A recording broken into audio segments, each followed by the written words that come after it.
Louvado seja nosso Senhor Jesus Cristo. Para sempre seja louvado. Vamos sentar um pouquinho. Deus tem pressa. Deus tem pressa. É ou não é? Deus tem muita pressa. O grito de Jesus é alto, é forte. Poucos escutam. Deus tem muita pressa, meu irmão.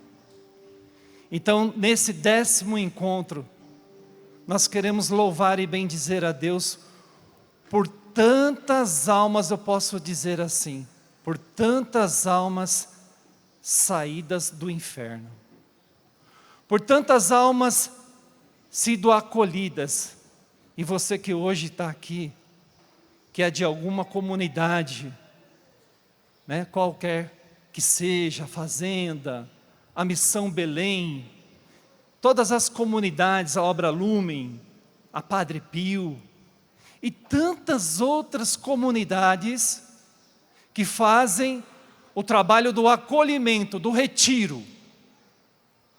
É diferente de muitas outras instituições, não discriminando nenhuma, cada uma com seu carisma, mas nós realmente, em nossas casas fraternas, fazemos um retiro. E não uma internação. Sim ou não? Nós fazemos um retiro, porque lá nós bebemos nas nossas casas fraternas, todas as casas fraternas, não quero aqui falar só da comunidade de Padre Pio, né? Mas todas as nossas casas fraternas, nós bebemos do coração de Jesus, com sacramentos, e o maior interesse de nós, como comunidades, como missionários leigos, consagrados, é a salvação. É ou não é? Você está na sua casa, onde você está, e o carisma da comunidade Padre Pio é o acolhimento. Salmo 26, 10. Se seu pai e sua mãe te abandonarem, eu, o Senhor, vos acolherei. Olha, pensa bem nisso. Quantos lá fora nos deixaram? Quantos viraram as costas para nós? Quantos nos abandonaram? Deus diz na primeira leitura de hoje: eu mesmo vou cuidar de você. Olha que privilégio! Eu vou cuidar de você. Eu, Senhor Deus. Você acredita nisso, sim ou não? Na casa que você está, nas nossas casas fraternas, essa unidade de carismas, isso nos atrai muito. Quando a irmã falava do fruto aqui, ontem eu acordei assim com uma preguiça, né? Uma preguiça. Eu preguiça. Vou tomar um banho, vou levantar. E aí o Senhor fala com a gente de formas tão estranhas às vezes, né? Ele fala com a gente de forma tão estranhas. E ele falava para mim ontem de uma manga. Eu falei, meu Deus, o que tem a ver manga, né? O que tem a ver uma manga? Porque aqui no nosso sítio Bom Pastor, aqui onde nós temos uma casa de acolhimento em Cachoeira Paulista, tem vários pés de mangas, bastante. E está no tempo, está na época, né, das mangas. E aí, me via essa moção, que nós devemos, assim como São Padre Pio disse de suas frases, estar perto de Jesus. Se você sair perto de Jesus, eu posso falar com muita certeza disso, 100% de certeza. Se nós sairmos de perto de Jesus, nós estamos lascados. Essa é a palavra. O que importa, Padre Pio dizia, é estar perto de Jesus. E nas nossas casas fraternas, nós temos Jesus ali, é ou não é? nós temos os sacramentos, nós temos a Santa Missa. Então, voltando lá para o pé de manga, eu vi a mangazinha agarrada ali no galho, né? Eu ficava vendo aquela manga, vinha essa visão, e a manga ela não cai enquanto ela não estiver no tempo. É ou não é? Ou se alguém for lá e tirar ela. E muitas vezes acontece isso dentro das nossas casas fraternas. Um ou outro é usado, como o Padre Léo dizia, pelo encardido, para tirar a gente antes do tempo. É ou não é? Ele usa de várias formas, de várias maneiras para você sair de lá antes do tempo, para você não completar a sua etapa de amadurecimento. E muitas vezes o inimigo de Deus aponta para você e fala: você já está pronto, é ou não é? Quando nós tomamos o chá de já estou pronto, lascou. Ninguém tira mais da cabeça dele. Ele bebeu aquele chá e já quer ir embora, antes do tempo. A palavra de Deus diz: há tempo para tudo, é ou não é? Há tempo para tudo. Será que você está no tempo? Será que você está pronto? Será que nós estamos prontos? Eu, como fundador da comunidade Padre Pio, quantas vezes eu penso e vem as flechas do inimigo: desiste, para com isso, vai cuidar da sua vida, vai cuidar da sua família. Não deixa, nossa, quantas vezes, gente, vem para todo mundo isso, é ou não é? Todo mundo, para com isso, você já é o cara, você já fez a sua parte, você já tem o espaço lá no reino de Deus. Mentira, cuidado. E aí eu via essa expressão da manga, e eu falei assim: mas eu tenho poucos minutos, né? Mas por que eu vou falar de uma manga? Eu desci do carro hoje aqui, que eu moro aqui em Cachoeira Paulista, né? Há 3 anos em missão aqui, em uma casa de passagem e uma casa de acolhimento. E aí eu falei: mãe, eu não vou falar de manga, né? Por que eu vou falar de manga? Mas a manga, ela, para estar pronta, tem o seu tempo, tem o seu momento, tem a sua hora. E quando ela sai, ela se desliga ali do pé de manga. Quando ela se desliga ali, é sinal que ela está pronta. Então, é um momento de quê? Preservar ela. Quem colhe a manga, quem coloca na caixa até levar para o vendedor, tem um processo, tem um cuidado. E aí é onde entra, quando você sai da casa, aí é onde um grande desafio de nossas casas fraternas é a perseverança, é a manutenção. Para aquela manga chegar até o local onde ela tem que chegar, tem que ter todo um cuidado. Para mim, quando eu saio de minha casa, eu também tenho que ter todo um cuidado. Eu tenho que estar armado constantemente para que os bichinhos não me atormente. E todo esse processo de permanência, o antes, que é o primeiro passo, a aceitação, o durante, e é isso que nós vivemos nas nossas casas fraternas. O antes, o durante e o depois. É todo um cuidado, que não é só nosso, como coordenadores, como e tantos outros títulos são dados, né? Servos, missionários, é de todos nós. A gente precisa se manter, e o grito de Jesus, no abandonado de rua, é muito grande, é muito forte. Muitas pessoas não ouvem, a grande maioria não ouve. Aquele que está na dependência química, que está ali anestesiado por conta das suas dores, muita gente não ouve. E é fato que nós precisamos de mais Jesus. Não só o Jesus que saiu e está gritando. Isso é uma loucura de nós cristãos.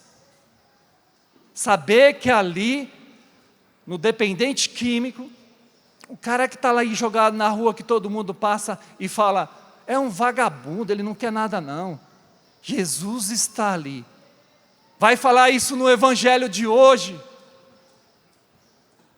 E nós falamos isso durante todo o retiro aqui. Jesus está em você.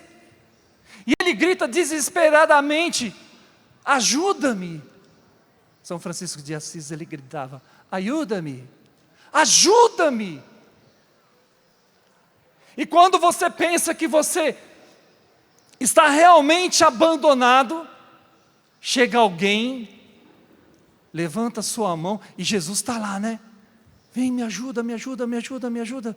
Tira, ajuda eu salvar essa alma. Porque eu tenho que permanecer nele. E quando nós falávamos no começo, o que importa é estar perto de Jesus. Nunca saia de perto de Jesus. Você pode sair da sua casa, da casa fraterna que você está, da comunidade que você está, mas nunca saia de perto de Jesus. Nunca saia da igreja. A maioria dos irmãos que saíram das nossas casas fraternas, Lumen, Fazenda, Missão Belém, que saíram de perto de Jesus, se lascaram. Nunca! Isso tem que estar assim, cravado no seu coração. Não saia de perto de Jesus. O grito é muito forte, gente. É desesperador. Quando, como o nosso carisma, quem acolhe o ser humano, acolhe uma promessa de Deus, eu fico desesperado e fico doente. No começo da comunidade eu fiquei muito doente. Porque eu queria acolher. Em cada encontro que eu ia, eu queria acolher. É o carisma. Isso me fez ficar muito doente. E ontem vendo aqui os irmãos sendo acolhidos, e a comunidade acolheu um, com a graça de Deus. Porque as nossas casas já estão cheias. Mas esse um, como o Edwin falou ontem aqui, todo esse movimento, todo esse trabalho, aqui na Canção Nova, todo esse trabalho, se for só por um, é ou não é? Já valeu a pena. Então, meu irmão, eu te convido a levantar agora. Levanta um pouquinho. Olha para o teu irmão que está ao teu lado. Fala para ele, me ajuda, cara.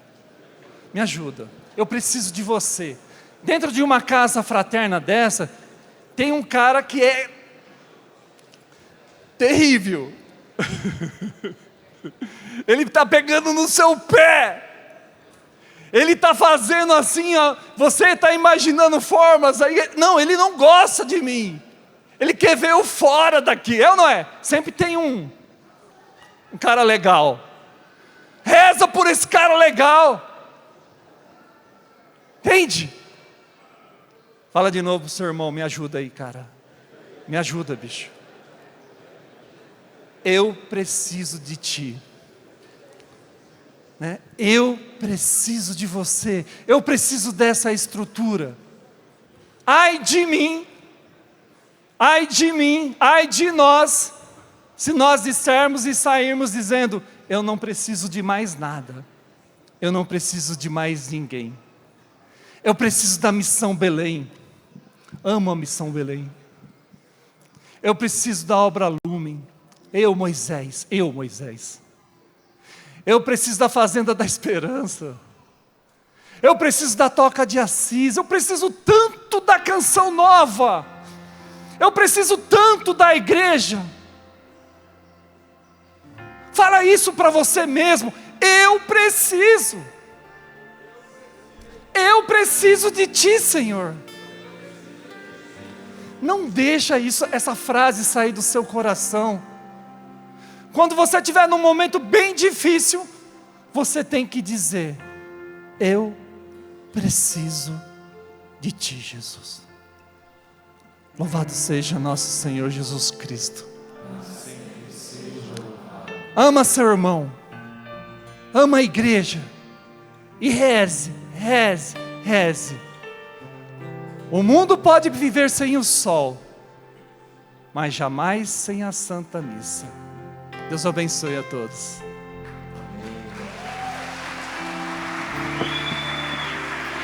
Obrigado, Moisés.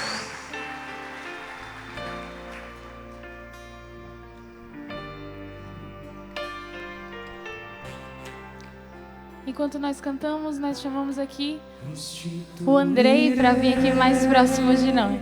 Tuas forças e te atrairei a mim e te darei novas vestes, filho amado. Restituirei tuas forças e te atrairei a mim e te darei novas vestes, filho amado. Amém.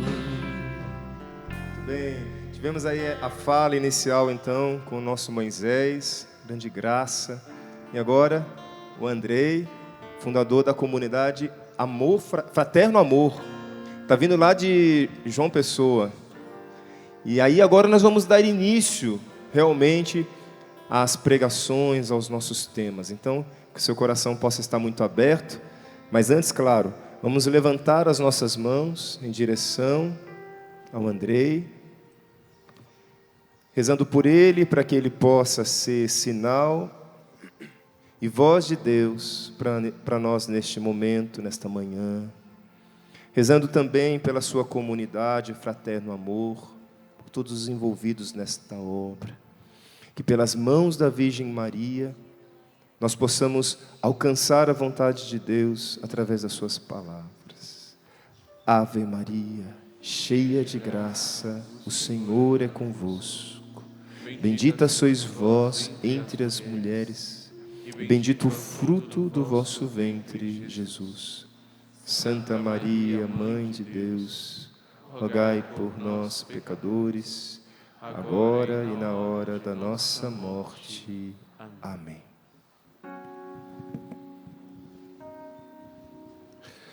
Bom dia a todos. Que alegria estar aqui com vocês. Olhar para vocês é muito bom. Hoje é um dia de encontrar não tantos rostos que eu conheço, mas rostos, de algum modo, que trazem consigo alguém que eu conheço. E eu queria começar o dia de hoje, nessa minha breve fala, contando para vocês duas histórias. A primeira história, a história de uma mulher.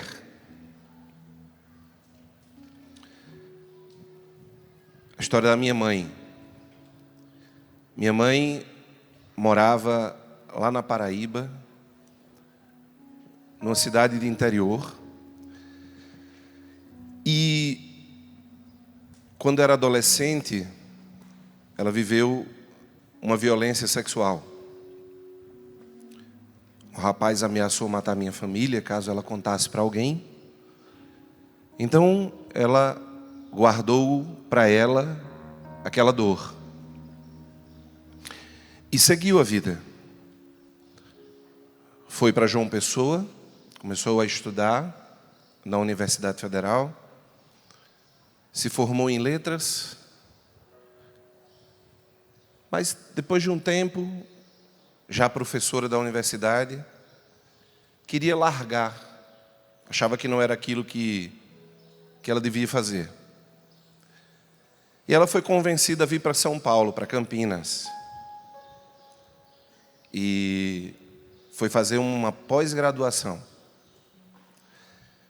Mas da pós-graduação ela decidiu que não era isso, que ela queria mesmo, pediu demissão e foi lá para o Rio de Janeiro.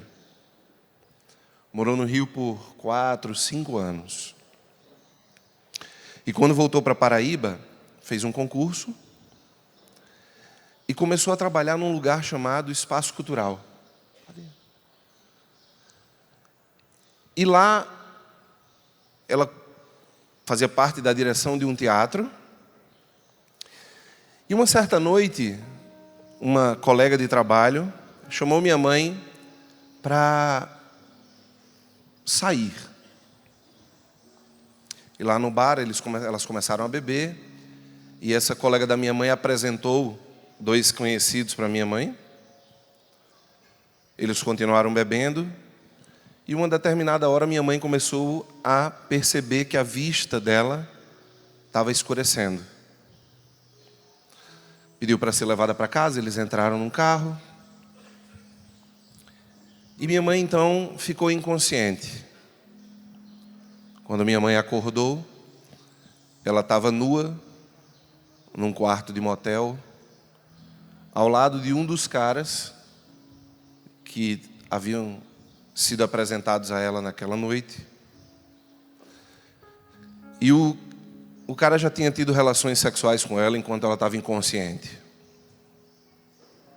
E eu costumo dizer que eu não sei qual das 2 vezes foi pior. Se quando ela era adolescente e não teve forças para impedir, ou se depois de adulta, que ela não teve nem a dignidade de escolher se ela queria ou não. O fato é que, um mês depois, minha mãe descobriu que estava grávida. E ela começa, então, a viver 2 dilemas. O primeiro é, como contar em casa? Porque minha família era muito simples, mas de uma educação muito forte. Meu avô era pedreiro e minha avó era costureira.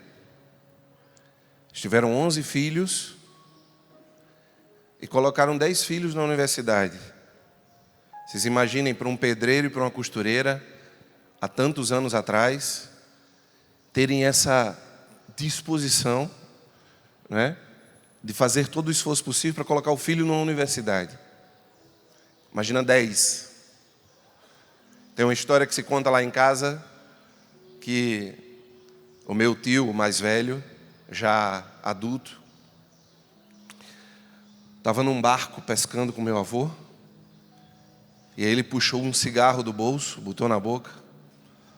Ele não sabe de onde é que veio, ele só sentiu a pancada. O cigarro voou longe. Meu avô olhou para ele e fez assim: antes da sua mãe engravidar de você, eu fumava e bebia. Mas no dia que ela disse que estava grávida, eu parei de fumar e de beber, para que no dia que eu precisasse fazer isso, eu tivesse moral. Então vocês, deu para entender quem era meu avô, né? Minha mãe então toma a primeira decisão da vida dela, ela faz a primeira grande escolha. Ela escolhe contar em casa. Olha, mas ela restringe o que ela vai contar. Ela conta apenas que ela estava grávida e que o pai não iria assumir a criança.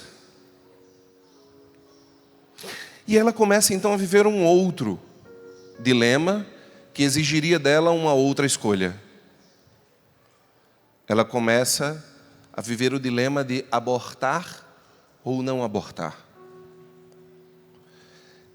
Então, minha mãe toma a segunda grande decisão da vida dela, faz a segunda escolha.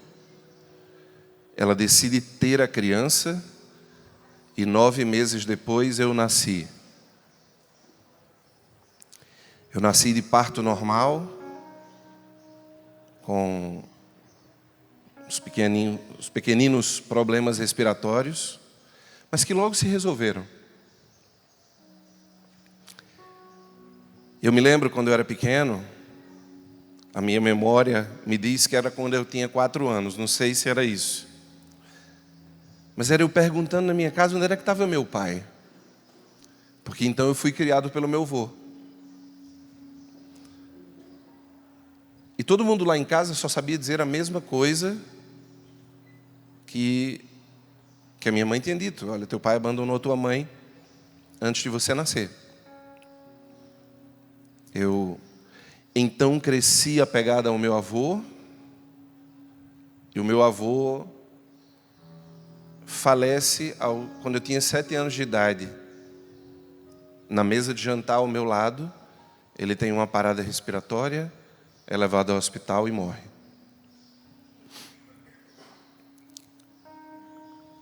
Eu perdi pela segunda vez na minha vida meu pai.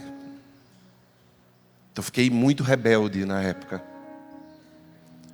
E uma tia minha me levou para a casa dela,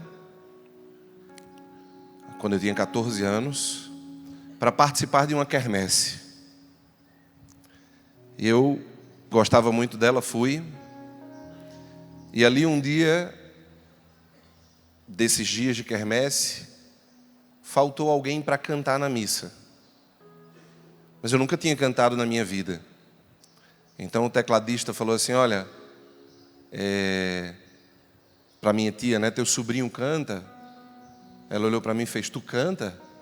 Eu olhei para mim e fez, e aí, tu canta? Eu nunca tinha cantado na minha vida, né? Ele falou, não, vem cá, faz um teste aqui.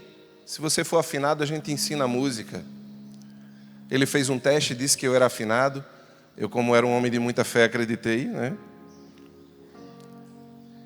E aí ele me deu uma fita cassete. E eu comecei a escutar as músicas. E foi assim que eu entrei na igreja. Não houve muito conflito para eu precisar entrar, né? Eu fui facinho. E fui ficando. E quando eu tinha 16 anos, minha mãe então me chama no quarto, me senta na cama e me conta a história que eu acabei de contar para vocês. Naquela hora, eu não sabia o que fazer. Eu não sabia se eu tinha raiva da minha mãe, do meu pai ou de mim. Do meu pai porque tinha feito o que fez com a minha mãe. Da minha mãe porque talvez eu fosse a lembrança do pior dia da vida dela. E de mim por talvez ser a lembrança do pior dia da vida da minha mãe. Eu fui dormir, tive febre a noite inteira e quando eu acordei, eu não lembrava de nada. Segui minha vida como se eu nunca tivesse escutado aquela história. Eu fico imaginando, tadinha da minha mãe, né? Porque ela ficou pensando, nossa, contei aquela história para ele, ela acordou como se nada tivesse acontecido, né? Só que ela não sabia que eu não lembrava.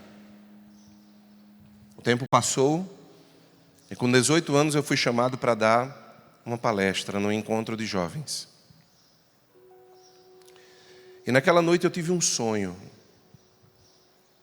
O sonho, um homem vinha na minha direção com os braços abertos. Eu nunca tinha visto aquele rosto. Mas na minha cabeça era meu pai. Ele me abraçava, me pedia perdão e chorava muito. E logo o sonho mudou. Eu estava na cama, no meu quarto, sentado com a minha mãe, e ela me contando a história. Quando eu acordei muito confuso. Eu não sabia se era sonho, se era realidade. Chamei minha mãe, perguntei para ela, mãe, olha, eu tive esse sonho, mas parece tão real. E foi quando a gente entendeu que eu tinha perdido a memória naquela época, porque a história foi tão forte que a minha estrutura não aguentou. E então naquele dia eu fiz a primeira escolha da minha vida que coincidentemente parecia muito com a da minha mãe. Eu escolhi contar como um dia ela escolheu contar. E eu contei a minha história pela primeira vez naquele dia. E cada vez que eu contava a minha história, parecia que algo em mim ia se curando. Vocês entendem? É o poder de contar a nossa vida. Porque não me parece que a gente tenha muitos outros poderes, não.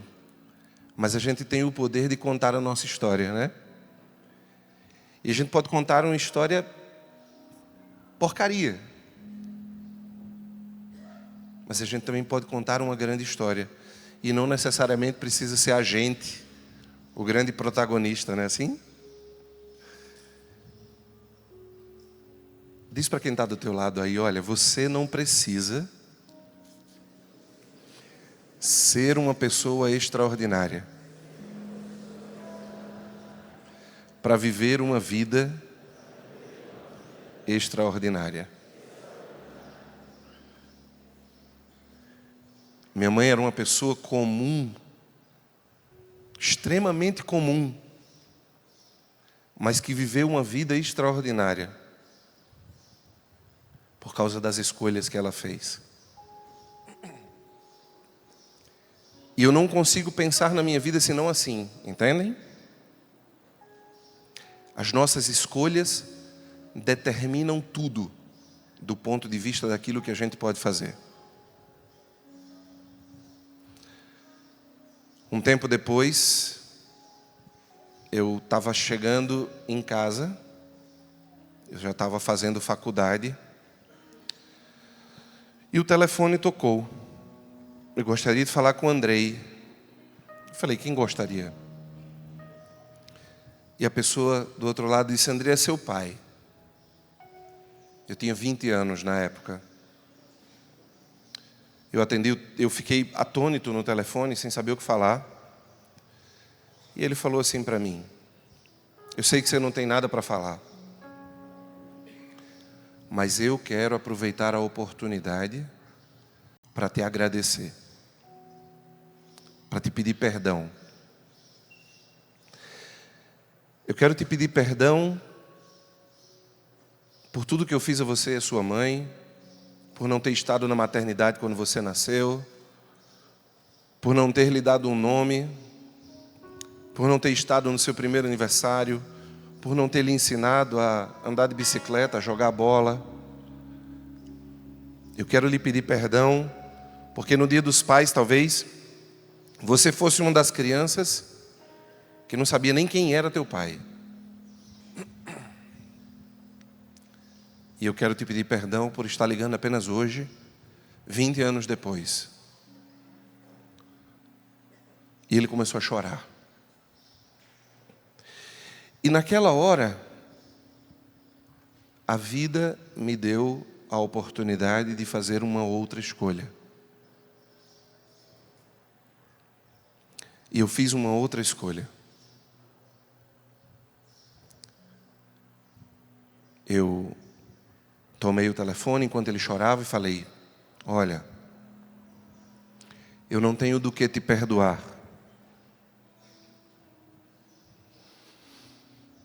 Mas eu quero aproveitar a oportunidade que tu estás me dando para te agradecer.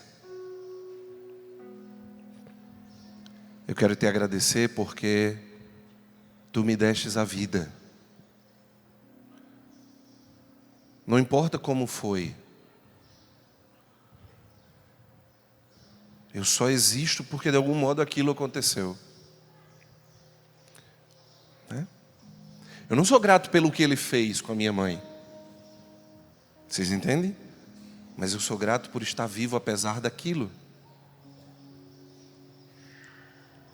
Eu falei, eu quero te agradecer porque foi com a minha mãe. Porque talvez se fosse uma outra mulher, eu não tivesse vivo. Talvez se fosse uma outra mulher, eu tivesse sido abortado. Quero te agradecer porque eu pude estar numa maternidade, porque eu tive um nome, um primeiro aniversário, porque eu aprendi a andar de bicicleta, a jogar bola, porque no Dia dos Pais minha mãe se desdobrava em 2. Mas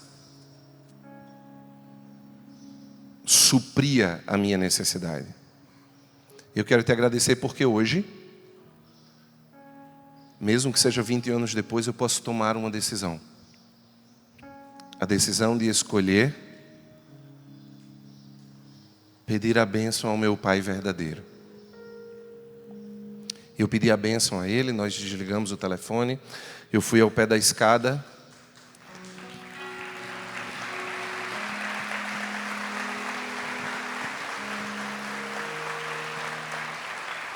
Minha mãe estava ao pé da escada, olhou para mim, falou: gostou?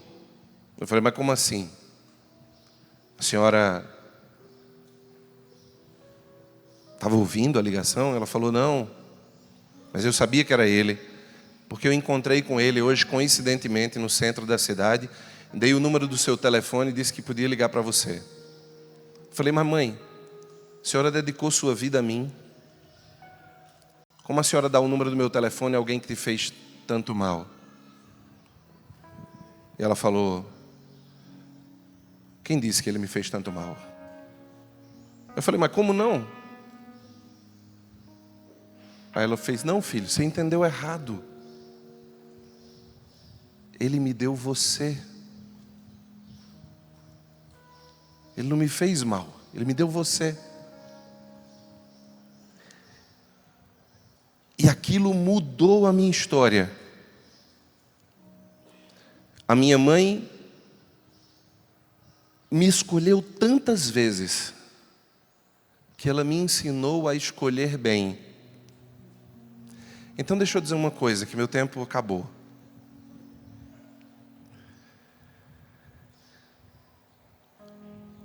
A gente não precisa fazer coisas grandes. A gente confunde o lugar onde a gente tem que colocar grandeza. Não são nas coisas. Fazer coisas grandiosas. Não, não, não, não. Não é aí. Eu preciso colocar a grandeza na minha fidelidade. A qualquer coisa do meu dia. A acordar bem, dando o meu sim, sorrir, sabe? É a grandeza da fidelidade.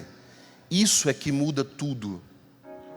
A fidelidade das escolhas escondidas, aquelas que não aparecem nos palcos. Vocês estão entendendo? Porque aquilo que aparece no palco é fácil, né? A gente cria uma forma e a gente aparece. É simples. A gente pode fingir tanta coisa, né? Mas no escondimento a gente não tem como fingir nada.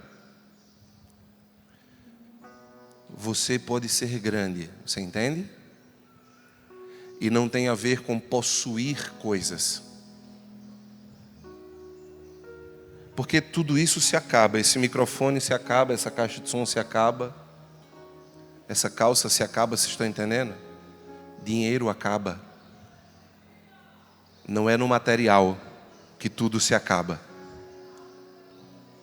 Que a gente vai ser grande. A gente vai ser grande se todos os dias a gente decidir ser fiel às melhores escolhas da nossa vida. E todas elas tem um lugar como destino, que é o céu. Vocês estão entendendo? Tudo isso aqui passa. Não tenham medo do sofrimento, porque tudo isso que passa. Não tenham medo do sofrimento. Deixem, se tiver que sofrer, que sofra. Escolham o céu. Escolham o céu. Porque lá tudo isso vai acabar. Só lá. Amém.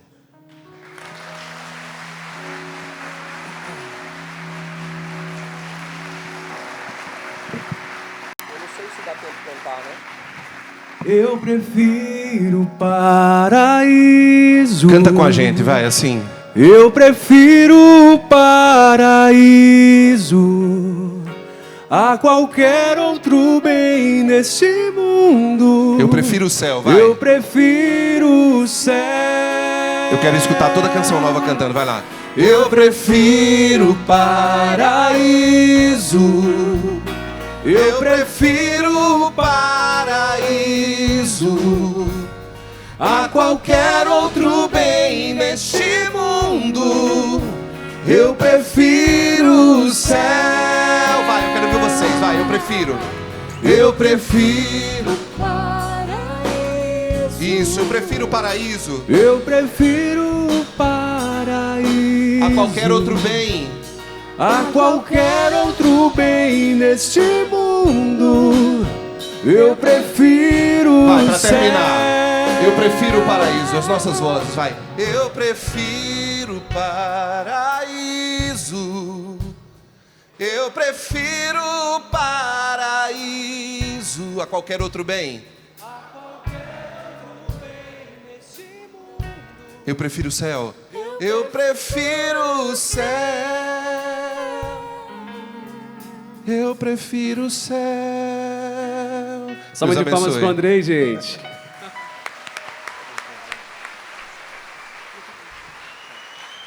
Andrei, fica aqui comigo. Vamos chamar aqui, eu queria chamar um grande amigo nosso também, Cleto Coelho, que ele já possa vir aqui conosco. Fica comigo aqui, Andrei. Vamos rezar aqui pelo Cleto, pelo Cletinho.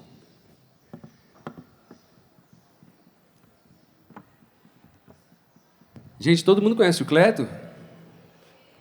Vamos rezar aqui, põe a sua mão aqui pelo Cleto, que ele possa ser essa voz de Deus também, esse coração tão bom, continue sendo. Não se cansa, não se cansa. Bote sua mão por ele, reze por ele, peça o Espírito Santo que venha sobre sua vida.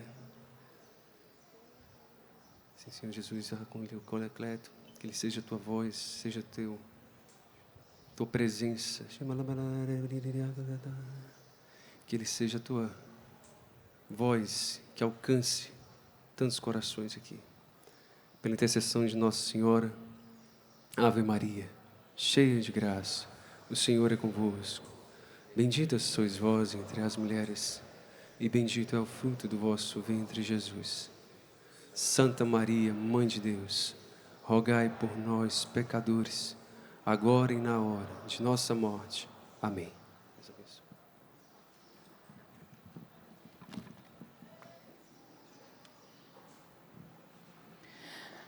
Ave Maria, cheia de graça, o Senhor é convosco. Bendita sois vós entre as mulheres, bendito é o fruto do vosso ventre, Jesus. Santa Maria, Mãe de Deus, rogai por nós, pecadores, agora e na hora de nossa morte. Amém. Bem-vindos. Uma salva de palmas para você.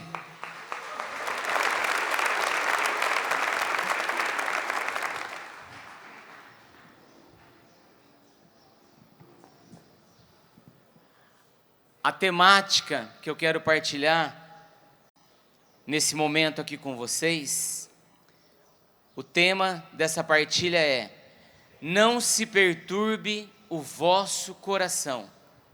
Deus é o nosso socorro.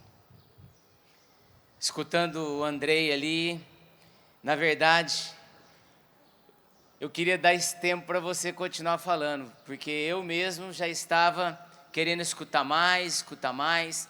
Uma salva de palmas para esse momento que foi já essa parte da manhã aqui, esse pedacinho da manhã. Quero começar dizendo assim, fazendo uma pergunta para você. Porque a perturbação, ela chega na nossa vida. Não precisa você chamar. A perturbação, ela chega. O que é a perturbação? É o desespero, é a tristeza. A perturbação, ela tem suas consequências. Causa o desespero, vem a tristeza, você fica para baixo, você fica paralisado diante de uma situação. Se o seu celular te der uma notícia aí no WhatsApp, se o teu telefone tocar uma notícia que chega, se alguém bate na porta da sua casa e te dá uma notícia que abala, que tira o seu chão e o seu teto, o que é a perturbação. Você começa a ficar perturbado. A pergunta que eu quero fazer logo no início é isso: as situações que chegam, que te perturbam, te desanima, te paralisa? Você consegue responder ou não? A morte de alguém te paralisa? Morre alguém que você ama, você se perturba? Fica agitado, abalado, desespero, chora, tristeza, saudade? Eu conheço pessoas que estão paralisadas na morte de alguém que já aconteceu há tempo, há anos. Minha mãe foi uma dessas pessoas. Quando meu irmão, Mário, morre com 23 anos de idade, dia 25 de dezembro, Natal, infarto fulminante na vida de um jovem, a minha mãe ficou com a vida dela paralisada um tempão, gente, anos. Chegava o Natal, ela se entristecia. A vida dela só deu um ganho, e uma mulher de fé, de oração, essa frase, essa resposta, foi Dona Mercedes que deu com Deus tem jeito, quando o Cleto entra no mundo da maconha, da cocaína, do crack, uma vida doida. Pessoas chegam para ela e falam: Dona Mercedes, desiste do Cleto, o Cleto não tem mais jeito, o Cleto é um problema, o Cleto é um caso perdido, desiste, Dona Mercedes. Qual é a resposta que Dona Mercedes dá? Essa minha partilha nós vamos falar muito de resposta. Qual resposta precisamos dar? Qual a resposta que Dona Mercedes deu? Foi uma resposta de fé, de esperança, de amor, de acreditar, certo? Só que diante do caixão do filho, mesmo sendo uma mulher de fé, acreditando em céu, eternidade, vida eterna, a vida de Dona Mercedes parou. E antes dela dar essa resposta com Deus, o Cleto tem jeito, porque isso aconteceu um pouquinho mais para frente. Eu era criança ainda, porque meu irmão tinha 13 anos, meu irmão tinha 23, a diferença era 10, eu tinha 13. Depois da morte do meu irmão, mamãe não reagia, paralisou, o olho dela não brilhava mais, não tinha sorriso. Eu chego para a mamãe e falo assim: mamãe, o Mário se foi, eu fiquei, olha para mim. Essa fala de criança, depois Cleto entra nas drogas, tudo, mas essa fala de uma criança falando para a mãe, fez minha mãe pensar. E aí ela dá uma resposta, e aí em Deus ela reage, e em Deus ela retoma a alegria dela. Aí eu te pergunto, quando acontece algo com você, um desemprego, a notícia de uma doença, a chamada de atenção de uma pessoa que te agita, um chefe que te chama atenção, uma pessoa que olha para você e fala: você não vale nada, uma pessoa que chega para você e fala assim: não sei nem por que você nasceu. Essas palavras, o que elas fazem dentro de você? Te perturbam, te agitam, te paralisam? Agora eu quero lhe dizer uma coisa, eu tenho percebido o que tem acontecido comigo. Situações chegam, me perturbam, me agitam, me desespera, eu entristeço, mas eu vou rebobinando tudo isso e vou voltando, e com mais força eu evangelizo. Eu tenho experimentado que quanto mais chega situações que é para parar o Cleto, desanimar o Cleto em Deus, com Deus tem jeito, por força da palavra de Deus, por força da oração, o Cleto continua a anunciar, a levar o amor de Deus, isso que o Andrei falava, a fidelidade nossa em coisas pequenas. Repete isso comigo, muitas pessoas pequenas, em muitos lugares pequenos, fazendo muitas coisas pequenas, podem transformar o rosto do mundo. É um documento da igreja. Olha a sabedoria, ó. Pensa em Madre Teresa de Calcutá, pensa em Francisco de Assis, pensa em Irmã Dulce, pensa em Frei Hans, pensa em Moisés, pensa em Obra Lumen, pensa em comunidades, pensa Toca de Assis, Canção Nova. Vai pensando, ó. Pensa em você, na sua casa, ó. Muitas pessoas pequenas, repete.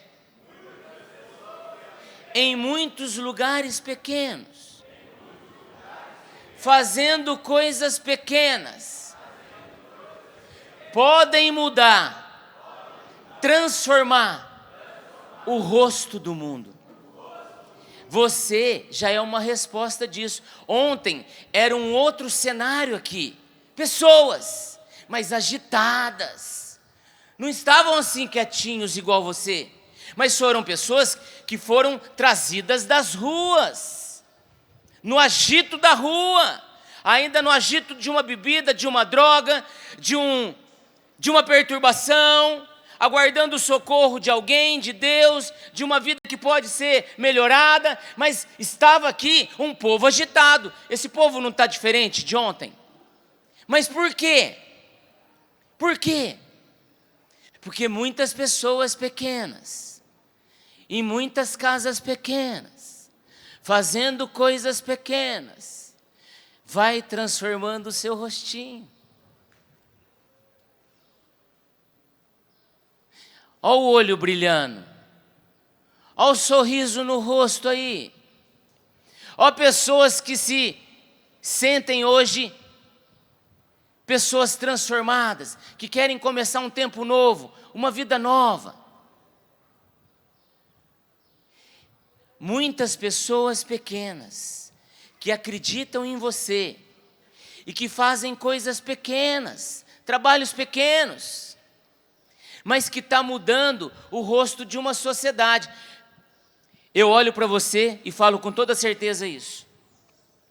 Você é o futuro do Brasil. Bate palma para isso.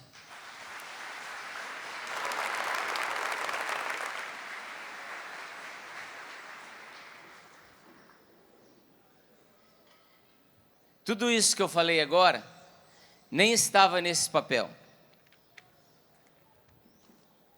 Agora eu vou começar a falar o que está no papel. Esse livro, Não Se Perturbe o Vosso Coração, que eu lancei pela editora Canção Nova. Como pode um cara que com 25 anos de idade não tinha mais perspectiva de vida? 3 cigarros de maconha por dia, cocaína de quinta a domingo, entrei no mundo do crack, uma vida doida e bandida. Com 25 anos de idade eu não tinha mais perspectiva de vida. Tinha feito de tudo, nada saciava o coração, joguei muitas oportunidades boas fora e não tinha mais perspectiva. Deus entra na minha vida. Primeiro por meio da frase de mamãe que dá essa resposta. Com Deus o Cleto tem jeito e não desistiu. Vou fazer um encontro de oração. Esse cara aqui não desiste de ninguém. Hoje eu com 55 anos de idade, já no 5º livro. Um livro primeiro, tem jeito. Segundo livro, para frente, a vida continua. Terceiro livro, eu e minha esposa, casamento fortalecido. Quarto livro, com Deus tem jeito. Quinto livro, não se perturbe o vosso coração. Ah, estou falando isso para dizer para você que eu sou um escritor? Não, não sou nada. Como pode um cara que não tinha perspectiva escrever só mensagem de esperança, de fortalecimento, de ânimo, de encorajamento, de fé, de acreditar na vida, a vida vale a pena, vamos à frente, vamos levar a mensagem, vamos levantar um povo. Mas como um cara desse pode falar se ele estava derrubado com 25 anos de idade? Aí, cara.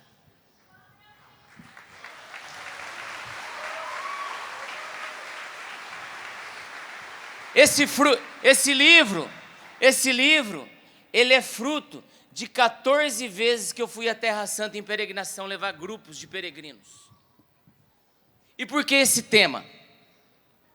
Porque todas as vezes que eu fui na Terra Santa, escutei muito conteúdo, a história de Israel, a história da Bíblia, do Antigo ao Novo Testamento, muita informação, muito conteúdo, mas o que mais me chamava a atenção é que os homens e as mulheres da Bíblia também se perturbaram. Mas qual a resposta que esses homens e mulheres da Bíblia davam para a perturbação? A começar de Maria, que se perturbou no anúncio do anjo, mas não vou falar dela. A começar de José, que se perturbou no mesmo anúncio do anjo da gravidez de Maria, ao ponto dele querer abandonar a esposa, Maria. Mas qual resposta ele deu? Ambos deram uma resposta de fidelidade, Maria e José. Ambos foram fiéis nesse plano salvífico até o fim. Olha a fidelidade que o Andrei falou anteriormente. Jesus se perturbou. Quer ver? No Evangelho de São João, capítulo 12, versículo 27. Diz assim: agora a minha alma está perturbada. Mas que direi? Pai, salva-me desta hora? Mas é exatamente para isso que eu vim, para esta hora, para dizer, Jesus se perturbou. De novo, João 13, 21.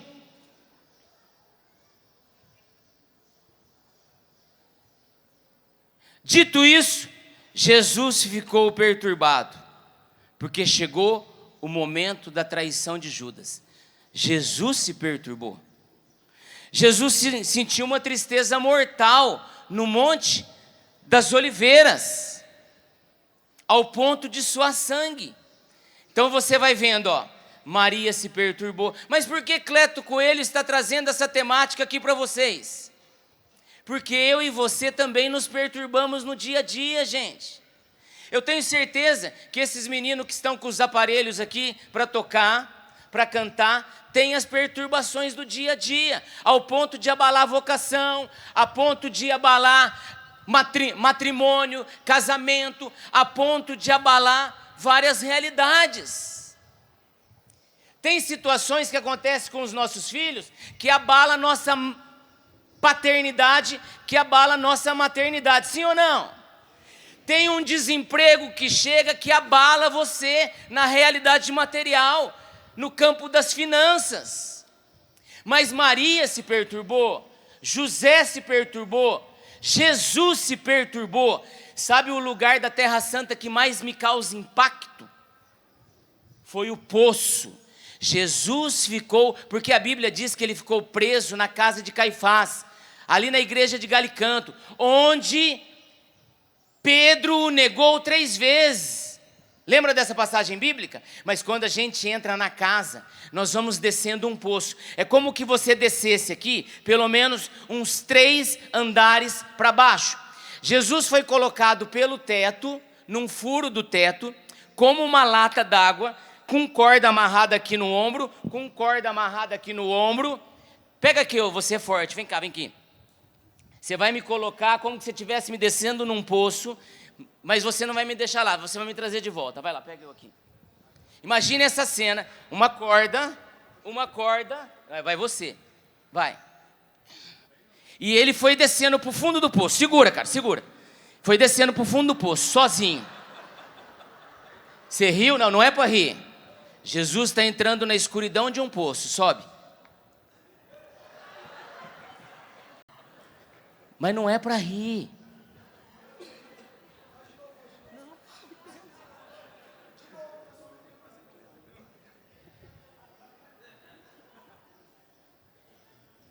Jesus desce para esse poço, para ficar sozinho. É a noite que antecede a via dolorosa dele, a via sacra. Ele já tinha sido traído, ele já tinha sido abandonado por todos. Ele é colocado lá, na escuridão do poço, para passar a noite. Apanhou bastante lá dentro, levou soco e pontapé, levou cuspida, ficou sozinho lá. Esse poço profundo da solidão de Jesus é o que mais me causa impacto. Sabe por quê, gente? Porque ali você experimenta, naquele poço, um poço apertado, e diz a história que colocaram água até por aqui, para que ele não dormisse. Jesus foi abalado na emoção, no físico. Jesus se perturbou, ao ponto de eu perguntar numa dessas peregrinações, para um psiquiatra que estava conosco, e para uma psicóloga que estavam conosco, que eram um casal. Depois que eu saí do poço com eles, eu falei: você tem como medir o abalo emocional que Jesus sentiu aqui? Eles falaram assim: Cleto, era isso que nós estávamos pensando dentro desse poço. Jesus, ele extrapolou toda a medição. Não dá para explicar o abalo que ele viveu. Mas o que aconteceu ali? Ele não desistiu de nos amar. Dali ele foi para a via dolorosa, uma fidelidade. Olha a resposta de Jesus, uma resposta de fidelidade para mim e para você, para toda uma humanidade espalhada no planeta Terra, para japonês, para francês, americano, brasileiro, para todos, para o povo de Israel, para essa guerra que está acontecendo. Existe um céu cheio de amor, fiel em amor, que não muda. Você muda. Você muda o seu amor por sua esposa, você muda o seu amor por um amigo, você muda o seu amor por seu esposo. Hoje você está amando muito, amanhã já está menos. Nós somos igual o clima, ora outono, ora inverno, ora verão, ora primavera, ora chovendo, ora seco, geada. Nós somos assim, a gente muda fácil. Mas o amor de Deus não muda, é um fiel amor. Ama, ama, ama, ama. Mas ele se perturbou. Jesus não desiste de ninguém. Sabe uma coisa que eu quero valorizar hoje aqui? O tempo é curto. Eu aprendi com o Padre Léo. Padre Vicente de Betânia está aqui. Um Deus que não desiste de ninguém. Porque quando a gente nasce bom. Todos nós nascemos bom, ao ponto do Criador de todas as coisas olhar em Gênesis e falar: de tudo que criei, tudo é bom, tudo é muito bom. Céu, terra, mar, peixes e o ser humano também. Tudo muito bom. Mas ao longo do caminho, nós vamos fazendo absurdos, fazendo burradas, escolhas erradas, cagadas. E vamos nos perturbando ao longo do caminho, porque se é uma coisa que mais perturba, não é o desemprego, não é uma traição, não é uma realidade material.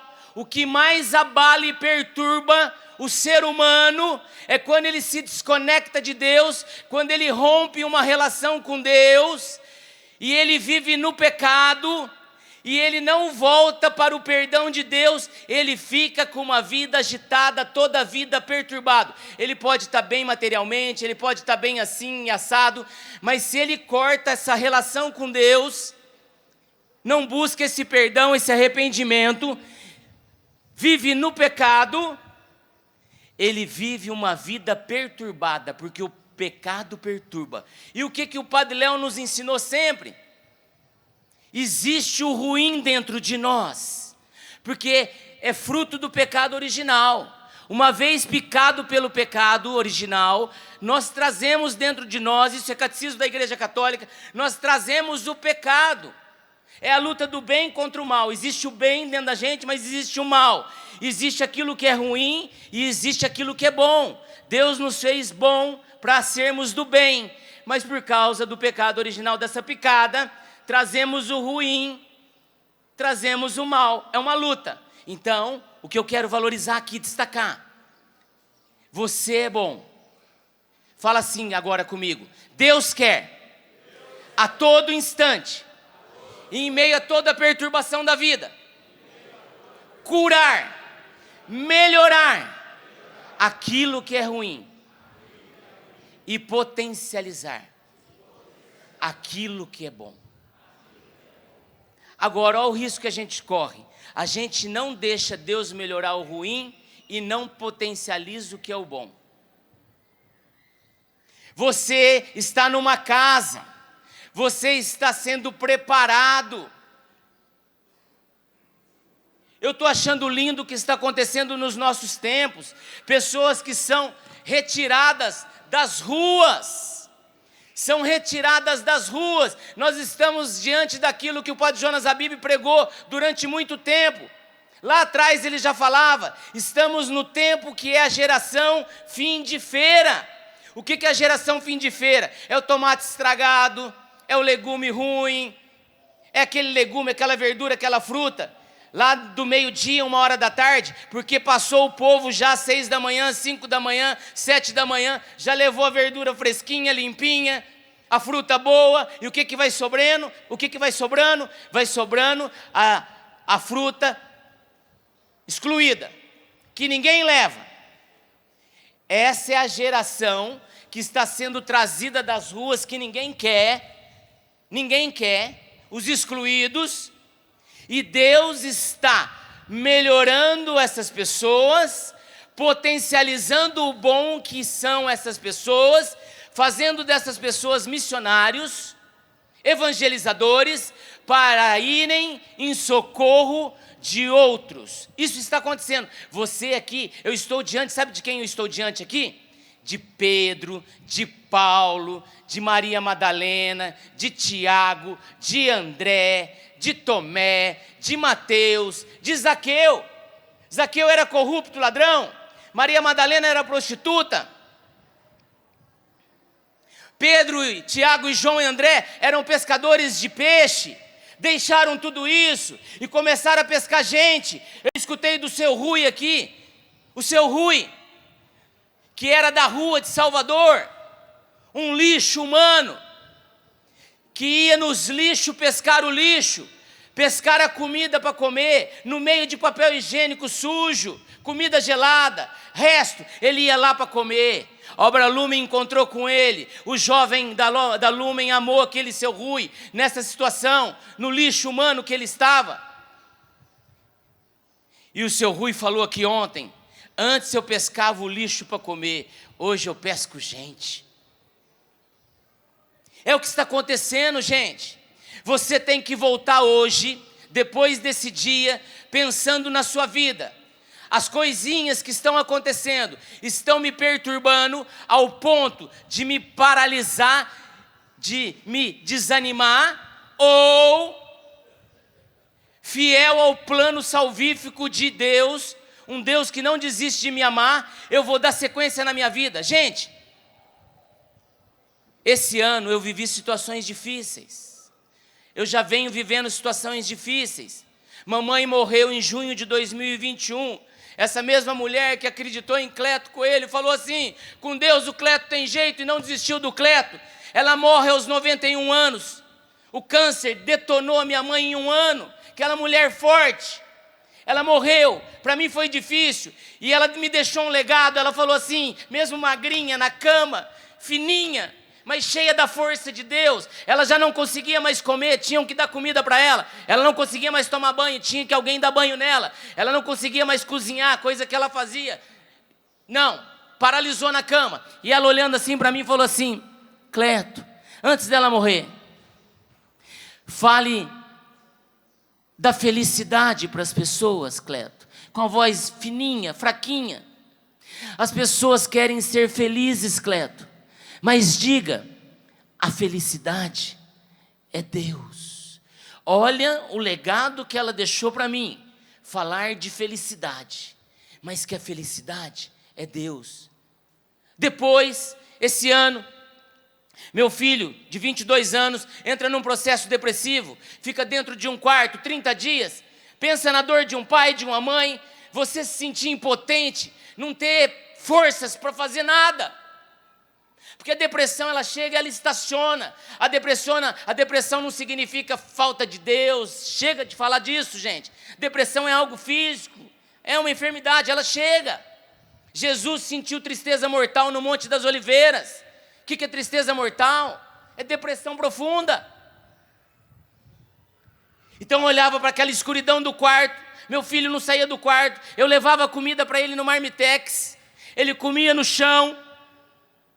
Olha a dor, fechava aquela porta, eu ia para o meu quarto, eu chorava. Sim, recente aí, ó. Esses dias atrás. Dezembro de 2022 morre o Padre Jonas Habib, gente. Por que eu estou trazendo isso? Porque foi nessa fase que eu concluo esse livro. Não se perturbe o vosso coração.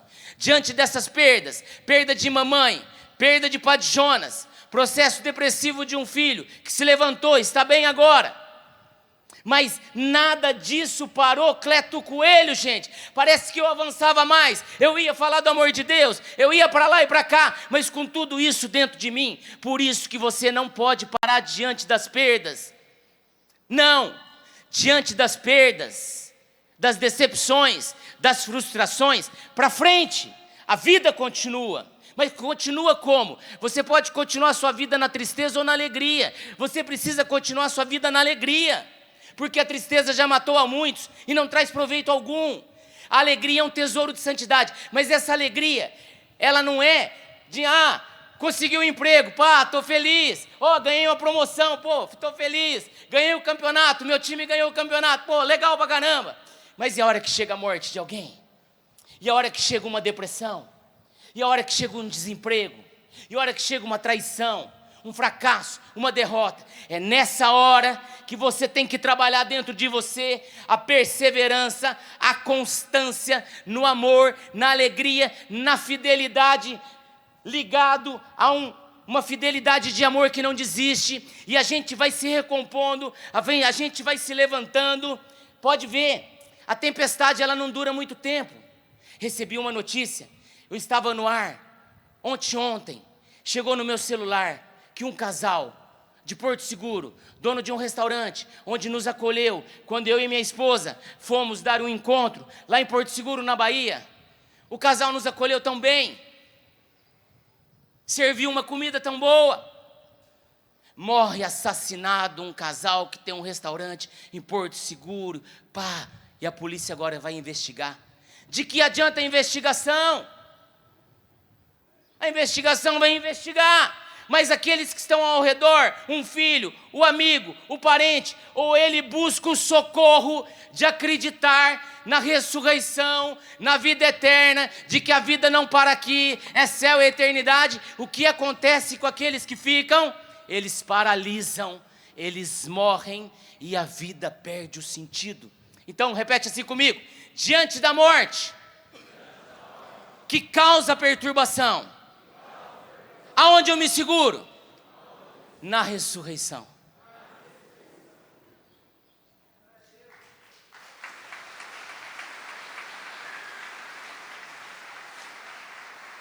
Diante de um desemprego, diante de uma realidade material, onde você está caminhando e você não está conseguindo ver uma luz, você tem uma conta para pagar e não tem como pagar, ou você tem o que receber, mas a pessoa não consegue te pagar porque ela não tem. Diante de uma realidade material, o que fazer?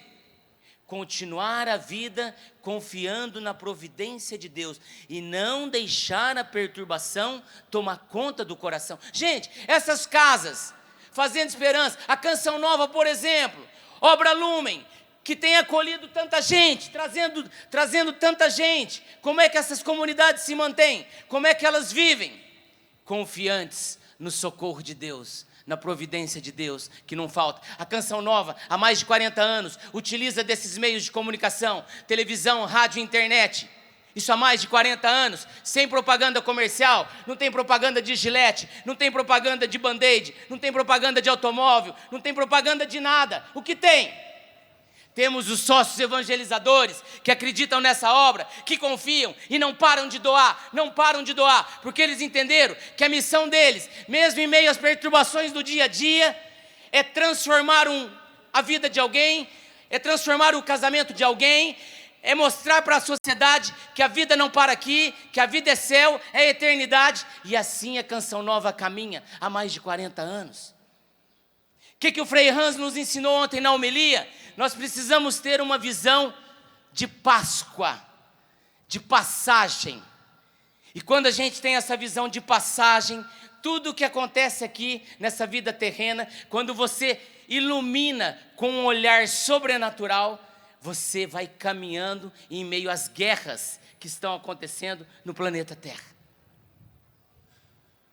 Aonde eu depositei minha confiança quando eu recebi no celular o casal que morreu assassinado? E eu chorei, fiquei, puxa, mas ao mesmo tempo eu falei, estão nas mãos de Deus, estão nas mãos do Pai, estão na morada eterna, onde Jesus, após a ressurreição, subiu ao céu e foi preparar essa morada. Para cada um, temos uma morada preparada, então eles já não estão mais aqui nesse endereço.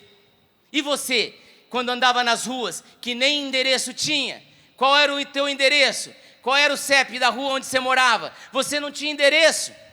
Mas hoje, muito mais que qualquer endereço domiciliar, você tem um endereço, céu, eternidade. E é para lá que iremos. Lá não paga IPTU, lá não tem taxa de esgoto, lá não tem morte, lá não tem luto, lá não tem enfermidade, lá não tem pecado, lá não tem mais nada. O que vai ter lá? Amor. Esses dias eu li uma passagem bíblica que me impactou. Gente, eu não estou falando mais nada do que está aqui.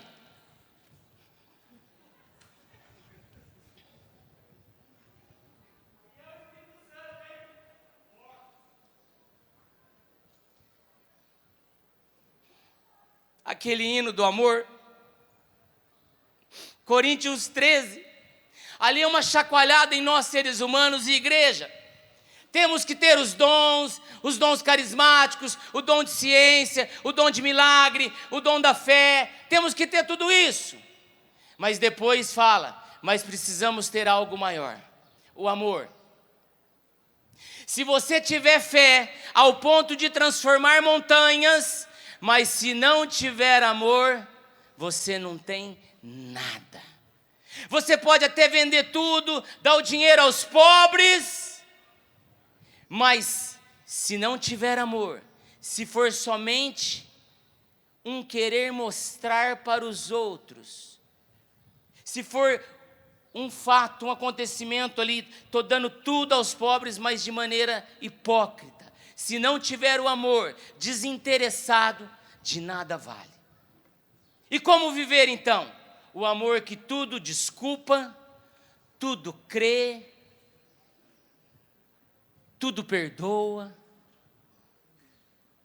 É fácil, mas está aí uma maneira de viver o não se perturbe o vosso coração.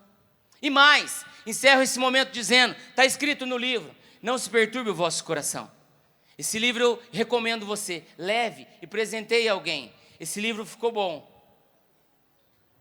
Existe muita vida aqui. Encerro dizendo isso. E o Padre Vicente? Vem aqui, quero falar olhando para o senhor. Eu e Carla, minha esposa, ela está ali. Dentro desse processo que eu estava vivendo, morte de mamãe, morte do Padre Jonas, processo depressivo do meu filho, eu e Carla também vivendo uma situação que a gente não conseguia dar uma resposta. Eu e Carla estávamos refletindo já há anos se iríamos embora da Canção Nova ou se continuaríamos na Canção Nova. Nada contra a Canção Nova, amamos a obra e na verdade a gente não queria ir embora, mas situações onde você tem que fazer uma reflexão, mas você não tem a resposta.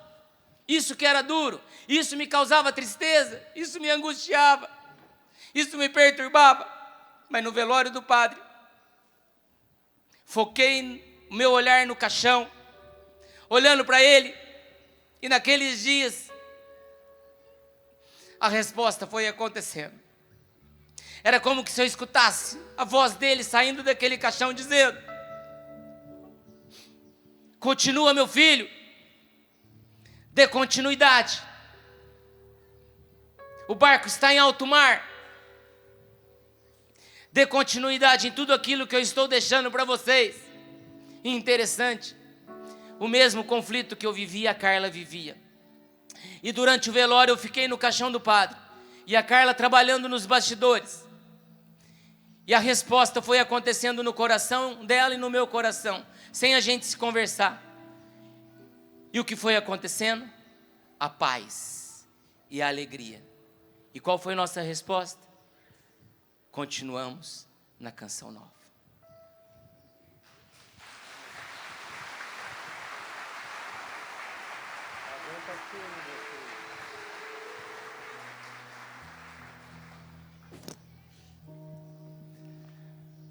Imaginando aqui, Monsenhor, dando esse abraço em você, na sua esposa querida, e dizendo o que ele falou tantas vezes para nós, né?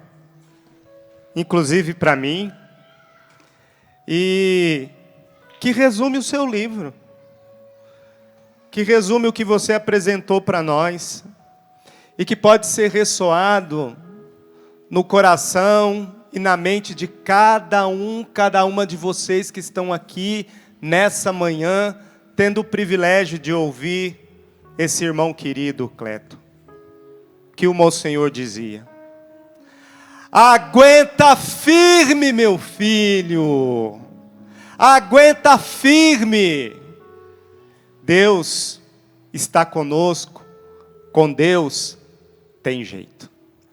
Eu quero pedir que você fique de pé, se volte para quem está do seu lado e diga em alto e bom som, e que isso ressoe no coração do Cleto com gratidão por todo o testemunho, tudo aquilo que você significa na vida de tanta gente, meu irmão.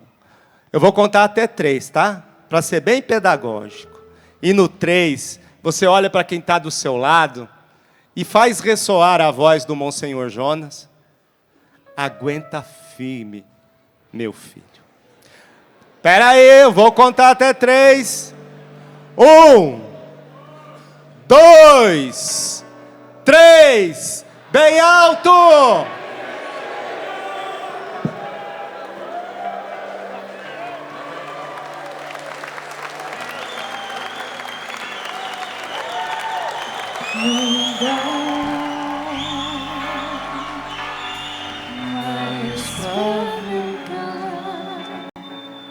O barco está em alto mar, não dá mais pra voltar. O barco está em alto mar, não dá mais pra negar. O mar é Deus e o barco sou eu. Forte. E o vento forte